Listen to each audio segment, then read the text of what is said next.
আসসালামু আলাইকুম। আজকে আবার নিয়ে আসলাম আলু দিয়ে একটা রেসিপি। দেখতে পাচ্ছেন, দেখে অনেকে বুঝতে পারবেন আলু দিয়ে এবং ডিম দিয়ে ডিম চপ বানাবো এখন। তার জন্য আমি নিয়ে নিয়েছি কিছু আলুকে সিদ্ধ করে এভাবে ম্যাশ করে নিয়েছি। যে উপকরণগুলো লাগবে ডিম চপ বানাতে তা দিয়ে দিচ্ছি। এখানে নিয়েছি পেঁয়াজ কুচি,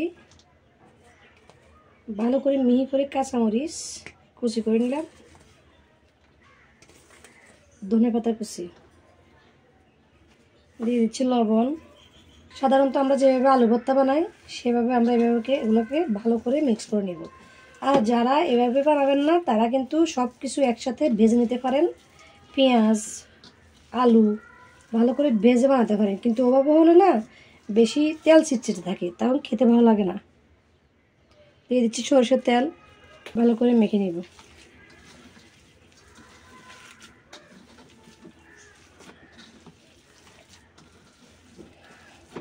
মেখে নেওয়া হয়ে গেলে এবার আমি সিদ্ধ করে টুকরো করে যে ডিম রেখেছি, এখানে এক টুকরো ডিম নিয়ে নিয়েছি। একটা ডিমকে আমি 4 পিস করছি।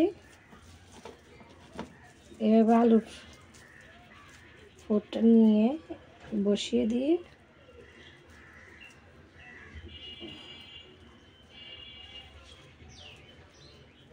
রোজা আসার আগে এভাবে ডিম চপ বানিয়ে সংরক্ষণ করে রাখতে পারবেন ফ্রিজে এখনই, কারণ আর বেশি দিন নাই রোজার।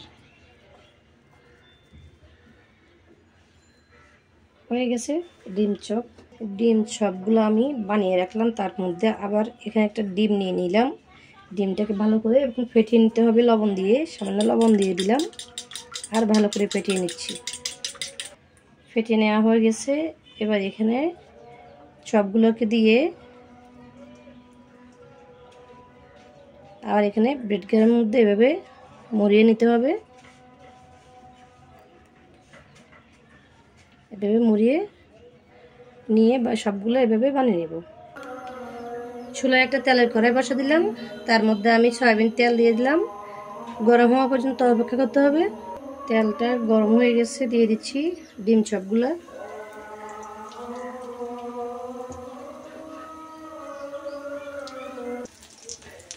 ডিম চপটা যখন এরকম একটা কালার হয়ে আসবে সুন্দর, তখন এবার নামিয়ে নিব। কি সুন্দর হয়ে গেল দেখুন ডিম চপ। রোজা আসার আগে এই ডিম চপটা এভাবে বানিয়ে খাবেন, খেতে খুব ভালো লাগবে। মুসমুসে উপরে মুসমুসে, ভিতরে সফট ডিম চপ।